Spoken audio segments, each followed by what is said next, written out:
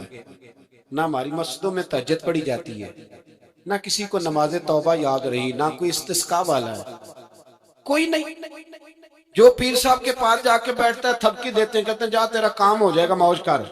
کبھی نہیں کو کہتا توبہ بھی کر, استغفار بھی پڑھ, یہ داڑھی پوری کر, دین رسول اللہ کا اس کی طرف تو توجہ کر. کوئی تبلیغ ہی نہیں کرتا, سارے پھوکا پھاکی پہ لگ گئے. کوئی خیال ہی نہیں آ رہا کسی شخص کو کہ ہماری تباہیوں کا سبب کیا ہے. علاقہ تک قبرص فتح ہوا, تمام لوگ نعرے لگا رہے ہیں. حضرت ابو ذر غفاری کونے میں بیٹھ کے رونے لگ گئے. مسلمانوں کو فتح ملی, سب لوگ نعرے لگا رہے ہیں, خوشی ہو رہی ہے کہ علاقہ فتح ہو گیا. حضرت ابو ذر غفاری رونے لگے اور تڑپ کے روئے. لوگوں نے کہا ابو ذر کیوں روتے ہو؟ آپ فرمانے لگے یہ لوگ برسوں سے قابض تھے اس شہر پر. یہ جن لوگوں سے آج ہم نے لیا ہے یہ برسوں سے, دل کے کانوں سے کھل سننے والی بات ہے. فرمانے لگے یہ برسوں سے قابض تھے, انہوں نے اللہ کی نافرمانی کی ہے تو آج علاقہ ان کے ہاتھوں سے نکل گیا ہے. میں رو اس لیے رہا ہوں کہ خدایا کہیں ہم سے بھی نافرمانی نہ ہو اور یہ ہمارے ہاتھوں سے بھی نہ نکل جائے. شام نکل نہیں گیا ہمارے ہاتھوں سے, لیبیا نکل گیا, مصر نکل گیا, عراق نکل گیا, افغانستان نکل گیا. اور اگر دیکھو تو بالواسطہ بلا واسطہ ہر جگہ کافر کا ڈیرا. وہ رو رہے ہیں, کہتے ہیں جب قوم اللہ کی نافرمانی کرتی ہے تو علاقے نکل جاتے. تڑپ رہے ہیں کہ کوئی فکر نہیں. کوئی نہیں رویا مصر کے جانے پر, کوئی نہیں رویا لیبیا کی تباہی پر, شام کے بچوں پہ کوئی نہیں رویا. ہم لوگ یہاں عید مناتے رہے, عید پر لوگ نئے کپڑے لیتے رہے اور برما کے مسلمانوں کو کفن تک نصیب نہ ہوا. کوئی نہیں تڑپا ان لوگوں پر, کسی کو خیال نہیں آیا. صاحب امام علی مقام کی فکر کو سمجھو, اس پر غور کرو. بس کر دو, نیند بڑی لمبی ہو گئی, اب اٹھو اس بیداری سے, اٹھو. جب قومیں نافرمانی کرتی ہیں تو ملک چھن جاتے ہیں اور کافر باری باری کر کے باریاں لگا رہا ہے. باری باری تمہیں کئی دفعہ دھمکیاں دے چکا ہے, وہ تمہارا نمبر کئی دفعہ لگا چکا ہے. اب خواب غفلت سے اٹھ جاؤ, آگ پیروں تک آ گئی ہے, ایسا نہ ہو جلا ڈالے سارا کچھ. حضرت سیدنا ابو ذر غفاری رو کے فرمایا کرتے تھے جب تم نافرمانیاں کرو گے تو علاقے تمہارے ہاتھوں سے نکل جائیں گے. سو نکل گئے. غوث اعظم کے بغداد پہ کئی دفعہ بم گرے, مولا علی شیر خدا کا شہر نجف کئی دفعہ بم کی نظر ہوا, امام علی مقام کے کربلا میں اب تک کئی دفعہ جنگیں ہو چکی, اس لیے کہ ہم نافرمانی کرتے ہیں علاقے چھن جاتے. دوسری بات یہ کہ پھر ہمیں وہ طریقہ بھی نہیں آتا جس سے رب کو منایا جاتا ہے. آپ یقین کریں مسلمان پہ ایک 5 وقت کی نماز ہے, وہ بھی بوجھ ہے. 2.5 گھنٹے کی تقریر اور 5 منٹ کی جماعت میں لوگ بھاگتے پھرتے, بڑا مشکل ہے. آج تک مسلمان ایک 5 وقت نماز پڑھنے کے لیے بہانے ڈھونڈ رہا ہے ابھی تک. تو وہ مسلمان کہاں سے آئیں گے جو رات رویا کرتے تھے, راتوں کو اٹھ کے روتے تھے تو سویرے اللہ کافر کے مقابلے میں اتنی مدد کرتا تھا کہ 10 مسلمان لاکھوں کو بھگا دیا کرتے تھے. اس لیے کہ مدد کس کی شامل ہوتی تھی؟ بول کے بتائیے کون مدد کرتا تھا؟ کیونکہ دیکھیں نا, یہ ہمیں طریقہ بتایا نبی پاک. اللہ حضور سے راضی تھا کہ نہیں؟ یار اس پہ جلدی جلدی بولو. اللہ راضی تھا نا, تو بدر کی رات حضور کیا کرتے رہے ساری رات؟ ساتھ نہیں تھا اللہ؟ وہ تو وہاں سے فرما رہا ہے غار ثور سے, ان اللہ معنا. محبوب کہہ دے کہ اللہ تیرے ساتھ ہے. وہاں تھے محبوب کہہ رہے ہیں اللہ ہمارے ساتھ ہے. وہاں سے اللہ ساتھ تھا, پر ساری رات بدر کی ساری اور دعا کا رنگ کیا تھا؟ حضرت ابوبکر صدیق فرماتے ہیں حضور نے ہاتھ اٹھائے، اللہ یہ میرے 313 ہیں، میں کل کمائی لے کے آ گیا، اے اللہ میری کل کمائی ہے، اگر یہ ہلاک ہو گئے تو قیامت تک کون تیری عبادت کرے گا، اے اللہ مدد فرما۔ اور حضور مناتے ہیں رب کو، کہتے ہیں یا اللہ تو نے وعدہ نہیں کیا تھا تو مدد کرے گا، یا اللہ تیرا وعدہ نہیں تھا تو کامیابی دے گا، یا اللہ تو نے ساری رات مناتے گزر گئی، ساری رات۔ صبح کا اجالا چمکا تو حضرت ابوبکر فرماتے اتنا لمبا سجدہ کیا، حضور سجدے میں تھے، میں دیکھتے دیکھتے تھک گیا، میں سجدے کی حالت میں ہی حضور پر لیٹ گیا، لپٹ گیا۔ میں نے کہا محبوبہ سر اٹھائیں، وہ دیکھیں اللہ نے مدد نازل فرما بھی دی ہے۔ اٹھائیے سر، حضور نے اللہ کو منایا، نبی پاک منایا کرتے تھے، ہم اب سجدوں میں بھی نہیں جاتے۔ اتنی سو گئی امت، سجدوں تقریروں سے انقلاب لانا چاہتے ہیں، ہم خالی نعروں سے انقلاب برپا کرنا چاہتے ہیں۔ لوگ جب روتے تھے بوڑھے لوگ سجدوں میں، اور عالم فاضل صوفی کی تو کیا بات ہے نا، وہ تو اللہ کے نمائندے ہیں کہ جس کے صرف سفید بال ہو جائیں، میرے نبی پاک علیہ السلام نے فرمایا رب تو ان کی بڑی عزت کرتا ہے۔